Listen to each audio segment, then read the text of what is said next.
The Hendersons had only been in their new home for a week when the first knock came. The neighborhood was everything they had wanted. A quiet cul-de-sac, neat lawns and houses that all looked like they had been stamped from the same mold. The Maplewood Homeowners. Association promised peaceful living and community, harmony. At least according to the glossy brochure Marcus Henderson had read before signing the mortgage papers.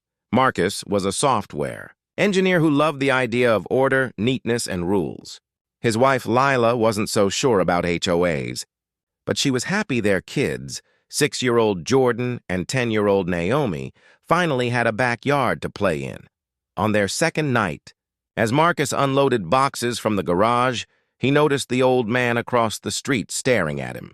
His lawn chair was positioned at the edge of his driveway like he'd been waiting for company. When Marcus gave him a polite wave, the old man beckoned him over. "You new here?" the old man rasped. His name, according to the mailbox, was Mr. Dunbar. "Yes, sir," Marcus replied. "Just moved in from Atlanta." "Looks like a nice place." Mr. Dunbar leaned forward, his watery eyes locking onto Marcus's. "It's nice, sure. Just remember one thing." He hesitated, like he wasn't sure if he should say it. "Never answer the knock after midnight." Marcus chuckled awkwardly. "Excuse me?" The old man's voice dropped to a whisper. "You'll see. Don't open the door. Don't speak through it. Don't even look. Just ignore it. That's the only way to be left alone." Marcus forced a smile, assuming the neighbor was senile. "Got it. Thanks for the advice." He went back inside and didn't mention it to Lila. But exactly 5 nights later, Marcus would remember every word.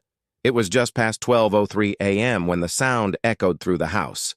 Knock, knock, knock. Marcus sat up in bed. At first, he thought it was the wind rattling something outside. But then it came again, louder, deliberate, as though someone was rapping their knuckles against the front door. Lila stirred beside him. "Marcus, did you hear that?" "Probably kids messing around," he said, though his stomach tightened. "I'll check." He slipped on his robe and crept downstairs, careful not to wake the children. The house was silent except for the steady ticking of the grandfather clock they'd inherited from Lila's. Parents, knock, knock, knock.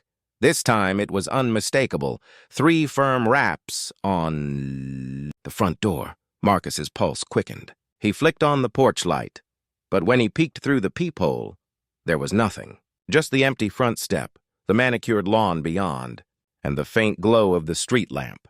Then, as his eyes adjusted, he saw movement. A woman stood at the edge of the yard, her figure stiff, half-shadowed by the trees. She wore a dark skirt suit, old-fashioned like something out of the 1950s, and pinned to her lapel was a shiny badge with the letters HOA engraved in gold. Marcus opened the door a crack. "Hello, can I help you?"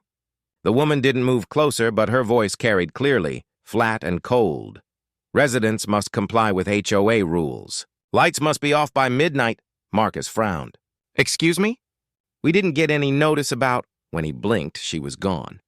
Just gone. He stepped out onto the porch, scanning the yard. Empty. No sound of footsteps, no rustle of grass. Just silence. "Marcus?" Lila's voice trembled from the stairs. "Who was it?" He swallowed hard. Nobody, but his heart hammered as Mr. Dunbar's warning replayed in his head. Never answer the knock after midnight. The next morning, Marcus tried to dismiss what had happened as a stress-induced hallucination. They were still unpacking boxes, still adjusting to a new home, new jobs, new everything. He told himself it was a dream, nothing more. But Lila didn't look convinced. "You saw someone, didn't you?" She pressed over breakfast. Marcus sipped his coffee, eyes glued to the morning paper. "Just a trick of the light. Porch shadows. I was half asleep." "Marcus." Her tone was sharp now. "Don't lie to me. I saw you open the door. Who was there?" He lowered the paper slowly. Lila's eyes were tired, but not frightened, not yet. He could protect her from the truth a little longer. "Nobody, let's just drop it, okay?"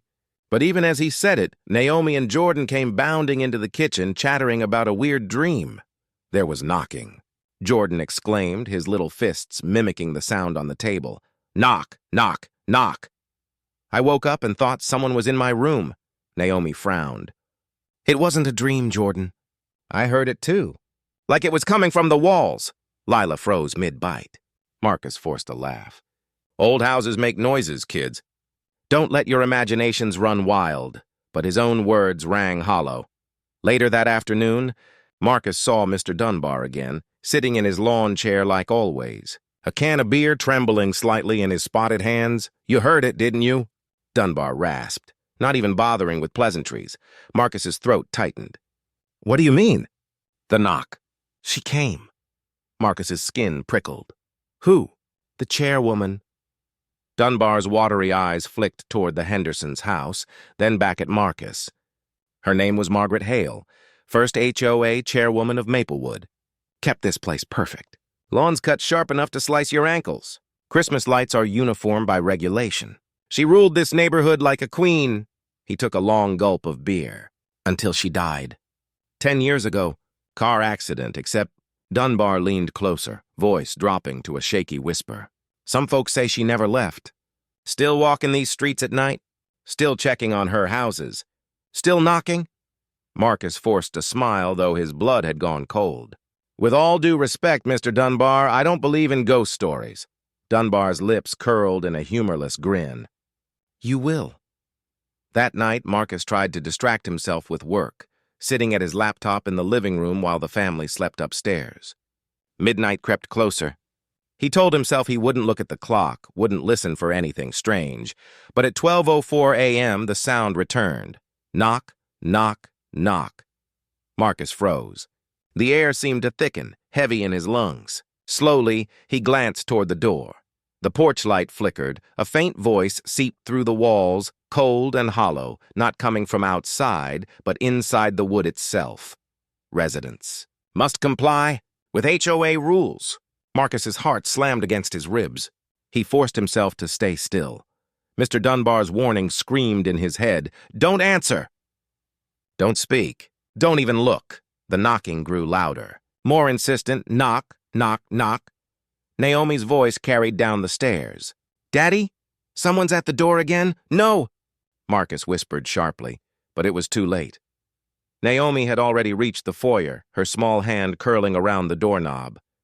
Marcus bolted forward, grabbing her wrist just as the door began to creak open. A sliver of night air rushed in, ice cold, sharp enough to sting his skin, and through that crack, he saw her, the same woman in the dark skirt suit. Her face pale and rigid, lips stretched in something between a smile and a snarl. The golden HOA badge gleamed on her lapel, her eyes locked on his. Hollow, empty, lights out, she whispered. Marcus slammed the door shut, shoving Naomi back. His breath came ragged. The house fell silent again, but the smell of mildew and earth lingered in the hallway, as if the grave itself had breathed into their home. By morning, Naomi wouldn't remember what happened. Jordan would claim he dreamt the whole thing. Lila said the door looked perfectly untouched, but Marcus knew better. The chairwoman was real, and she wanted in. Marcus didn't sleep that night. He sat at the kitchen table until dawn, staring at the door as if expecting the chairwoman to return. When the morning light finally spilled across the living room, he almost laughed at how normal everything looked. The door was intact. The floor was spotless. The house was silent except for the sound of Jordan's cartoons playing upstairs. But his relief was short-lived. At 7:12 a.m., the first letter appeared. The mailman didn't deliver it. It was simply there, perfectly placed on the doormat, in a crisp, white HOA envelope. Marcus bent down to pick it up. His hands shook as he opened it. The letter was typed, not handwritten. Notice of violation resident, Marcus and Lila Carter. Address 114 Maplewood Lane. Your lawn length exceeds the regulation by 0.75 inches. Please correct immediately. Failure to comply will result in further action. Chairwoman Margaret Hale. Marcus's mouth went dry. The lawn was barely even grown yet. They'd just moved in 2 weeks ago. But when he stepped outside, his stomach dropped. The grass, which he had mowed just 2 days ago, was suddenly overgrown, wild tufts sprouting unevenly. swaying in the breeze as if taunting him. "Maybe it's just a prank," Lila said when he showed her the letter. But her voice trembled. Marcus shook his head. "Pranks don't grow grass overnight." That evening, as the sun dipped below the rooftops, Marcus decided to test something. He grabbed the lawnmower and cut the grass himself, sweat dripping down his forehead. By the time he finished, the yard looked immaculate. Satisfied, he went inside, but at exactly 12 a.m., the knocking returned. Knock, knock, knock. This time, it wasn't just at the front door, it came from every wall. The living room, the kitchen, the upstairs hallway. The whole house throbbed with the sound. Naomi screamed from her bedroom. Jordan cried out in confusion. Lila clutched Marcus's arm. And then, the same hollow voice seeped through the walls again. This time louder, more commanding. Compliance required. Violations noted. The next morning there was another envelope. Marcus already dreaded what it would say. Notice of violation trash bins must be concealed. Rule 14, Section B. Violation. Trash bins are visible from the curb. Correction required by tonight. Marcus swore under his breath. He had just rolled the bins out for collection. That night, when he dragged them back beside the garage, he made sure they were hidden from the street. But as he turned to go inside, he froze. There was a figure standing at the corner of the street, the chairwoman, her dark suit, her pale face. Her golden badge gleamed in the moonlight. She raised one bony hand and pointed directly at his house. Then she was gone. By Part 3's end, Marcus was no longer questioning whether the HOA's ghost was real. The rules weren't just guidelines. They were laws of the dead, enforced with terrifying precision. And the worst part? The neighbors weren't shocked. Some of them even nodded approvingly when they saw him struggling to comply, like they had been living under her shadow for years and expected him to fall in line, too. Marcus had grown up in rough neighborhoods, served in the Marines, and seen his share of danger. But nothing unnerved him like these HOA notices. The way they appeared undelivered, typed in perfect lines, and always predicting what was about to happen. It was wrong. Still, he tried to push forward like any rational man would. On Wednesday evening, he tucked the kids into bed early. Lila, though tired, sat on the couch, scrolling through her phone, her face pale and drawn. Marcus stepped outside to check the yard again. No grass too long, no trash bins in sight. Everything should have been fine. That's when he saw it, another envelope. This one wasn't on the doorstep. It was nailed directly into the wood of the front door, the paper pierced through by a single, old-fashioned, rusted nail. Marcus yanked it off and unfolded it under the porch light. Notice of violation resident. Marcus and Lila Carter windows must remain covered with blinds at all times after sundown. Violation noted, children's bedroom window left uncovered. Penalty assessed. His heart stopped. Marcus sprinted upstairs, nearly breaking the banister as he turned into Naomi's room. Her curtains were indeed half open. She was fast asleep, clutching her stuffed rabbit. For a moment, relief washed over him. Maybe nothing happened. Then he saw it, a handprint smeared on the glass from the outside. Long, skeletal fingers pressed hard enough to fog the window. The next day, Naomi wouldn't wake up. She wasn't dead, but she wouldn't open her eyes. The paramedics came, checked her pulse, her breathing, and everything was normal. They said it was psychosomatic. Maybe night terrors, maybe stress. But Marcus knew better. The letter had promised a penalty. That night, as Marcus sat by his daughter's bedside, the knocking began again. This time softer, almost playful, circling the house like a predator. Knock, knock, knock. Lila sobbed downstairs, whispering prayers. Jordan clung to her shirt, too afraid to go to his room, and then the voice returned, hollow and cold, as if it came from beneath the floorboards. "You were warned. Rules are not suggestions." Marcus stormed into the living room, rage boiling. "Show yourself," he roared into the darkness. "You come after me, not my family." For the first time, the air shifted. The lights flickered.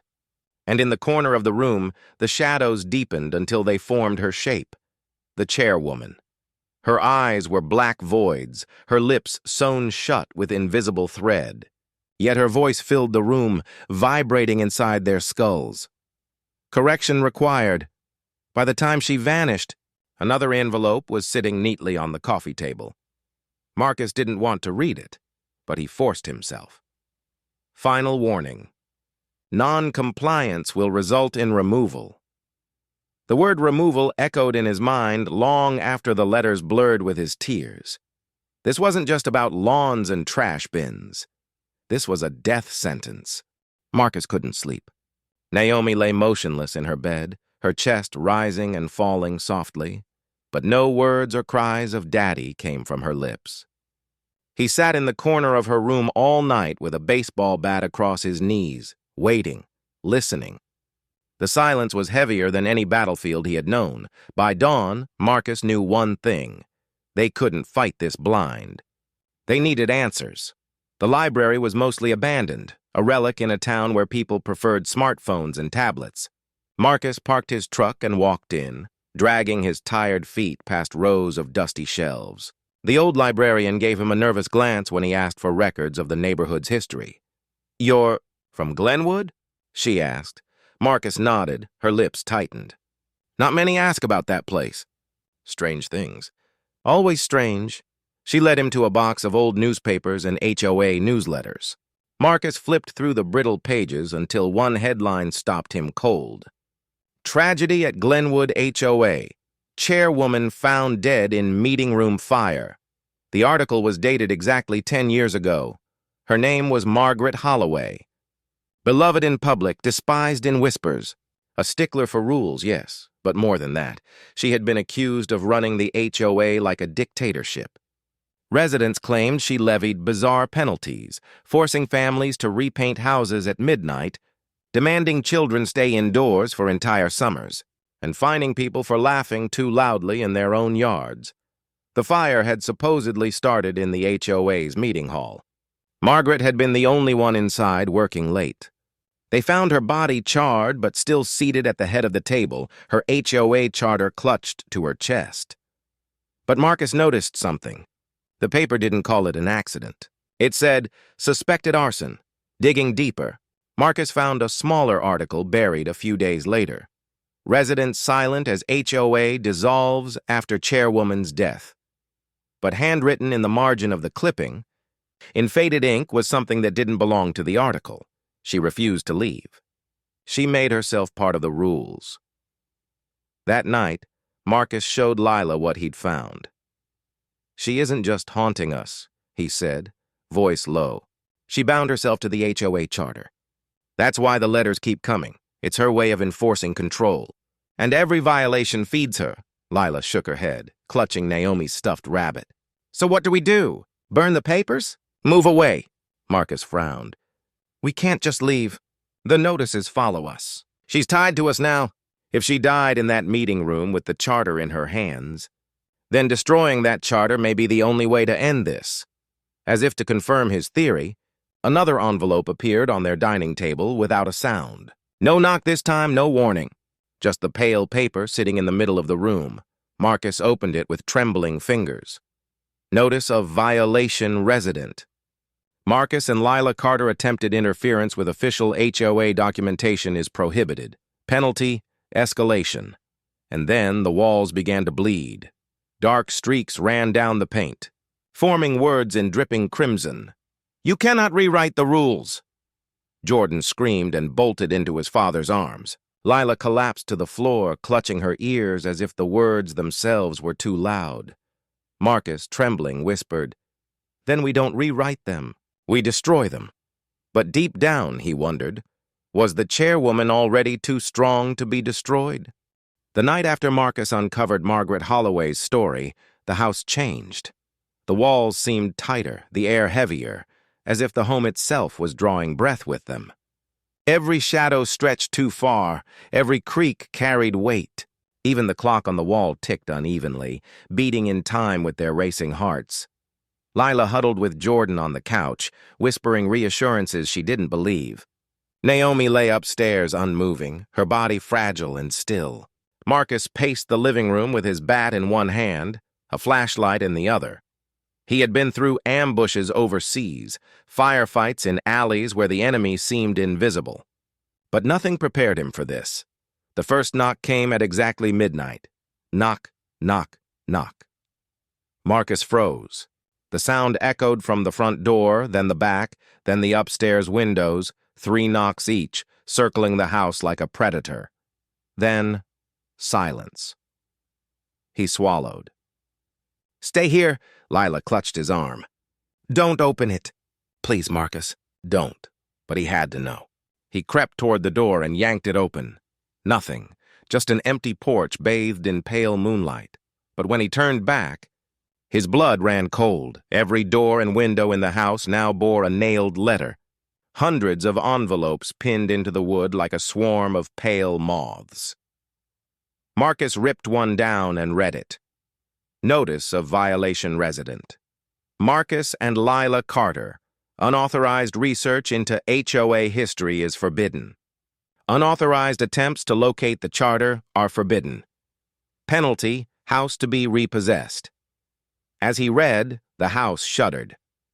The floorboards cracked, the walls groaned, and one of the nailed letters burst into flames. The fire crawled across the wood, forming words that blazed into the night. "You do not own this home?" "She does." The lights flickered. The temperature dropped so sharply that Jordan's breath turned to frost in the air. He screamed as a shape appeared in the hallway, Margaret Holloway herself, drifting through the shadows. Her eyes were hollow pits, her skin cracked and blackened by fire. She raised one bony finger and pointed directly at Lila. Violation. The floor beneath Lila's feet splintered open, black hands clawing up from the cracks to drag her down. Marcus dropped the bat and lunged, pulling her back with every ounce of strength. The hands burned his arms like ice, leaving deep red marks. He yanked Lila free just as the floor sealed shut again. Then the house roared. Every letter nailed to the walls began to peel itself open. From each envelope, a long gray hand clawed out, hundreds of them, scratching, reaching, grasping for flesh. Jordan wailed. Lila screamed. Marcus swung the bat wildly, tearing through the phantom arms as best he could. But no matter how many he smashed, more came. And above it all, Margaret's voice thundered. "The house is mine. The family is mine. You were warned."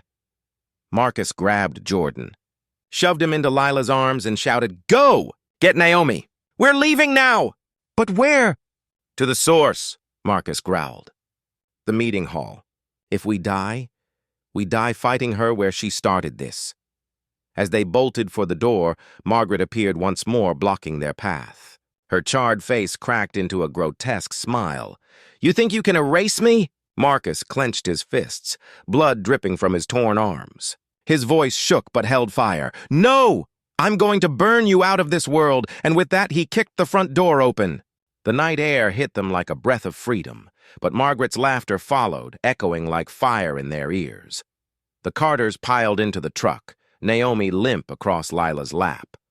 Marcus floored the gas pedal, eyes locked on the road ahead. Behind them, their house seemed to shiver, then slowly, impossibly, rise off its foundation. The HOA Chairwoman wasn't going to let them leave without a fight. The truck roared through the sleeping streets of Glenwood, its headlights carving tunnels of light in the mist. Marcus's hands gripped the steering wheel so tightly his knuckles whitened. In the passenger seat, Lila cradled Naomi, whispering prayers under her breath. Jordan sat huddled in the back, eyes wide, watching the rearview mirror as though expecting the house itself to give chase.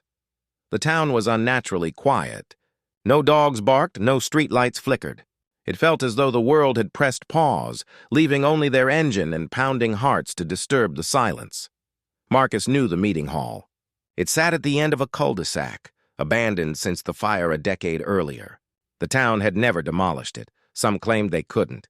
Even bulldozers stalled, their engines failing as though the land itself refused. When they arrived, Marcus parked on the cracked asphalt, weeds pushing through the broken pavement. The building loomed against the sky, its windows shattered, its roof sagging. Charred black streaks still scarred the walls where the fire had licked at them. Jordan shivered. "Dad, do we really have to go in there?" Marcus knelt, gripping his son's shoulders. "Listen to me, buddy. If we don't, she'll keep coming. She'll never stop. This is the only way."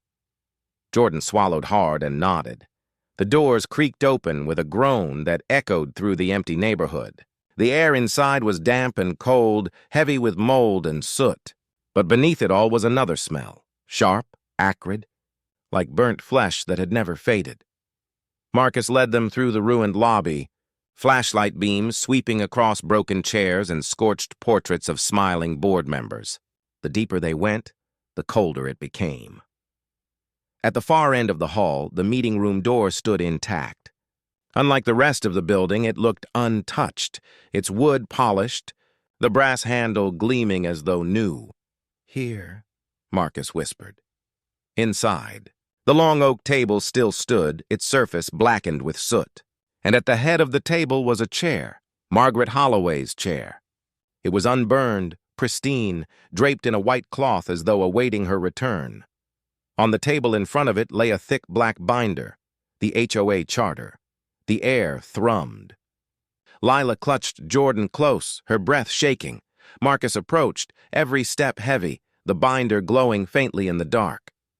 He reached for it, and the walls slammed shut. The exit vanished, swallowed by shadows.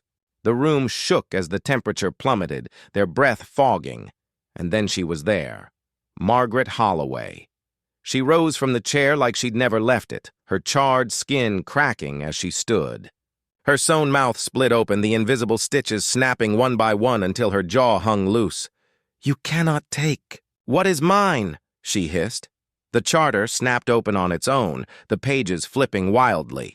With each turn, Margaret grew taller, her body twisting, her eyes glowing like hot coals. Marcus grabbed the binder, but it burned his palms, smoke rising from his flesh. He screamed, dropped it, and the book slammed shut, shaking the table. Margaret's laugh reverberated around them. "You break rules. You break fate. You break the family now. I break you." Naomi, still unconscious in Lila's arms, suddenly stirred. Her lips moved, her voice whispering words too soft to hear. Then, in a voice not her own, she gasped, "Daddy!" "Burn it!" Marcus's heart clenched. His little girl, still trapped but fighting. He turned to Lila. "Matches! We need fire, now!" Lila rummaged through her bag with trembling hands, pulling out the lighter she kept for candles. Marcus seized it, flicking it to life. Margaret shrieked, the sound rattling the windows. Her shadowy hands shot across the room, clawing for his throat. Marcus held the flame over the charter. His voice roared over hers. "You don't own us!" "You never did." The lighter flame trembled in Marcus's hand, its small glow the only warmth in the freezing room. Margaret's shadow towered over him, stretching along the walls like skeletal branches, clawing at every corner. Her voice split the silence, layered and inhuman. "You cannot destroy me." The air turned to ice. Lila screamed as invisible hands yanked her and Jordan back against the wall. Naomi convulsed in her arms, eyes fluttering open, though they glowed faintly with that same crimson hue as Margaret's. Marcus pressed the lighter closer to the binder. "Watch me," he growled. The flame licked the edge of the pages. The charter hissed as though alive, its cover buckling, the golden HOA seal writhing like molten metal. Smoke curled up, acrid and black. The smell of burning ink filled the room. Margaret shrieked, a sound so piercing it rattled Marcus's teeth. Her sewn mouth tore wider, the stitches snapping open until her jaw dangled unnaturally low. Her hands, charred, skeletal, shot forward, seizing Marcus by the wrists. The lighter flickered. Marcus screamed as her touch seared into his skin, branding his flesh. "You're nothing but ashes, Holloway!" he shouted through clenched teeth. The charter caught. One page, then another. Fire spread fast, crawling across the parchment as though starved for it. The table glowed with embers, smoke choking the air. Naomi suddenly screamed, her tiny body arching. "Daddy, hurry!" The walls pulsed. The room wasn't just shaking anymore. It was alive. Faces pressed out of the charred wood, dozens of them, twisted in agony. Former homeowners, Margaret's victims, their mouths opened in silent screams, hands clawing to be free. Jordan sobbed, "Dad, they're everywhere!" Margaret's eyes blazed. "They are mine, bound forever by the rules they broke, and so are you!" The fire roared. The charter's spine cracked, spilling pages into the flames. Each page burned like a soul released, the faces in the walls flickering, some fading, some weeping in relief. Margaret staggered, her form glitching, collapsing in on itself, her shadow shrinking and reforming. Lila shouted over the chaos, "It's working! Don't stop!" Marcus shoved the binder fully into the fire. The room exploded with light. Margaret shrieked, stumbling back, her hands clawing at the air. Chunks of ash fell from her body, her skin crumbling away like burnt paper. Her voice rose to a final, deafening roar. "The rules can't be broken." And then she shattered. Her body burst into a storm of cinders and smoke, swirling madly before being sucked into the burning charter. The binder collapsed in on itself, the pages disintegrating into nothing but black ash. Silence. The fire snuffed out. The room stilled. Marcus dropped to his knees, gasping, his palms blistered from burns. Lila rushed to him, clutching Naomi and Jordan. The children were crying, but alive. Naomi's eyes were normal again, her small hand weakly clutching her mother's shirt. The walls of the meeting hall were empty now. No faces, no voices, only the charred wood and cold silence. Marcus stared at the pile of ash where the charter had been. Nothing remained. "It's over," he whispered, though his voice shook. But as they turned to leave, Naomi tugged gently at his sleeve. "Daddy," she whispered, her voice distant. Marcus knelt down, brushing her hair back. "What is it, sweetheart?" Her eyes, clear, blue, alive, fixed on him with a seriousness far beyond her years. "She's gone, but not all of them." Marcus froze. Behind them, the air stirred. A faint whisper rippled through the hall. Not Margaret this time. Others. Dozens. Maybe hundreds. The HOA Chairwoman was destroyed. But the rules still lingered. For the first time in weeks, the Holloway house was quiet. No footsteps creaking in the halls at night. No shadows crawling across the walls. No cold hands on Naomi's shoulders when she tried to sleep. It should have felt like home again, but it didn't. Marcus sat at the kitchen table, his bandaged hands wrapped around a mug of coffee gone cold. He hadn't slept since the fire in the HOA hall. Every time he closed his eyes, he saw Margaret's mouth tearing open, heard her shriek echoing in his skull. Across from him, Lila tried to smile as she buttered toast for Naomi and Jordan. Her face was pale, drawn, like she was playing house in a world that had stopped being safe. Naomi picked at her food without a word. Jordan just stared at the window, his reflection pale in the glass. "Eat," Lila said softly. But even she didn't sound convinced. Marcus forced a smile. "It's over. We're safe. No more meetings. No more rules." Naomi finally looked up, her little voice fragile. "Daddy, what if they come back?" Marcus reached for her hand, squeezing it gently. "They won't, I promise." But deep inside, he wasn't sure. That night, the first real storm of the season hit. Rain battered the roof. Thunder rolled across the sky like distant war drums. Marcus tossed in bed, unable to shake the feeling that something or someone was still watching. At one point, he swore he heard the faint scrape of heels across the hardwood hallway.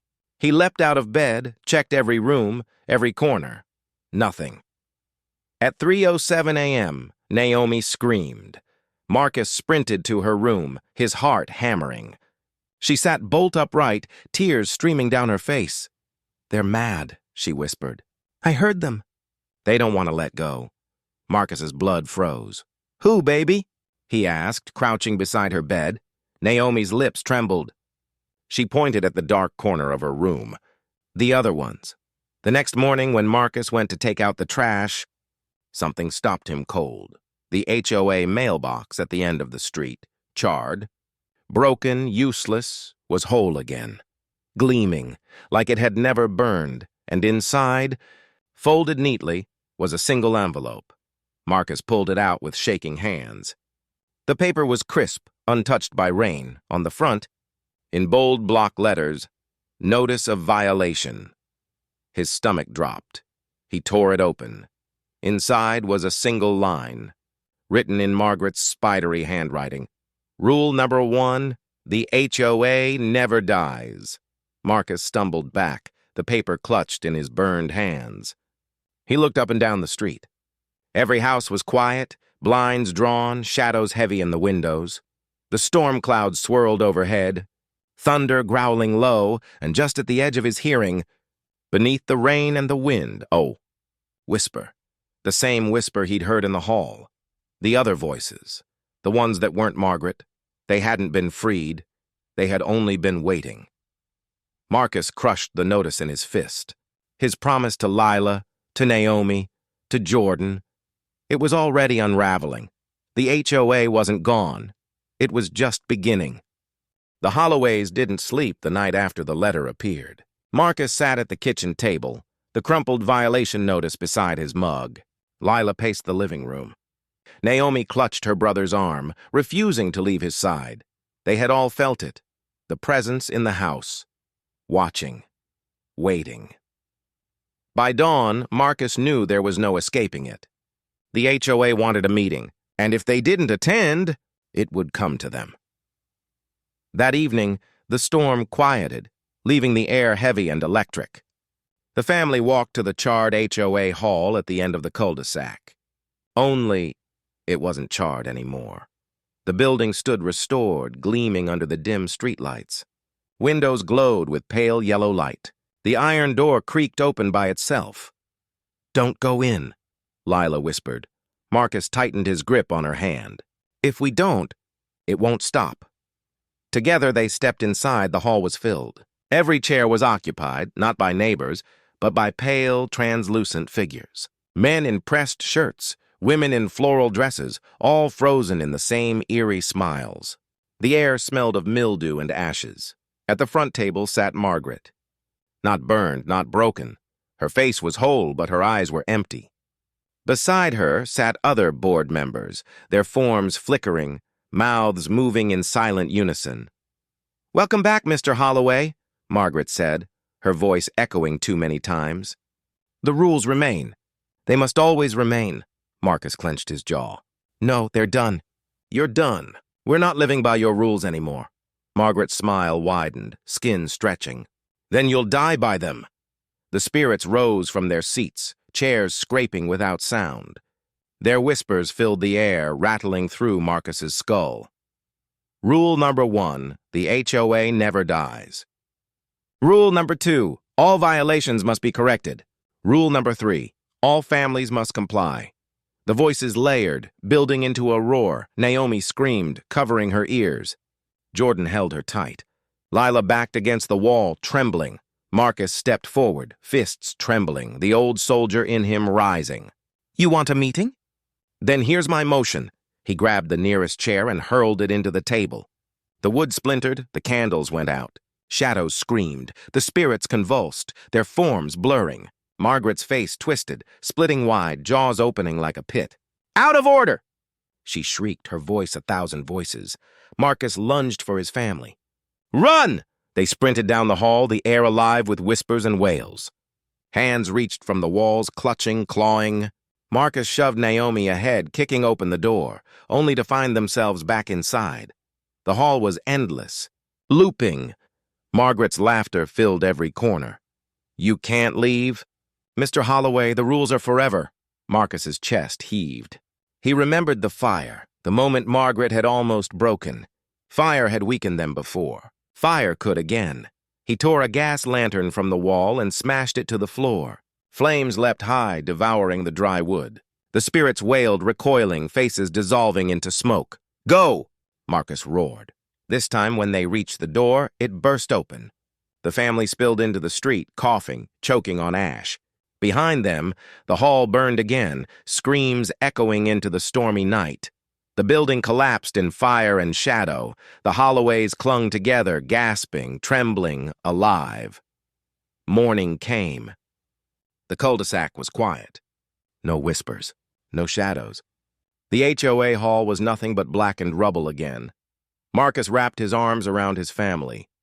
"It's over," he whispered, though he didn't quite believe it. Naomi looked up at him, eyes wide and hollow. "Daddy," she whispered. "They said there are more halls. More rules. Everywhere." Marcus froze. Across the street, a new mailbox gleamed in the morning sun. Brand new, untouched, and inside, already waiting, another envelope.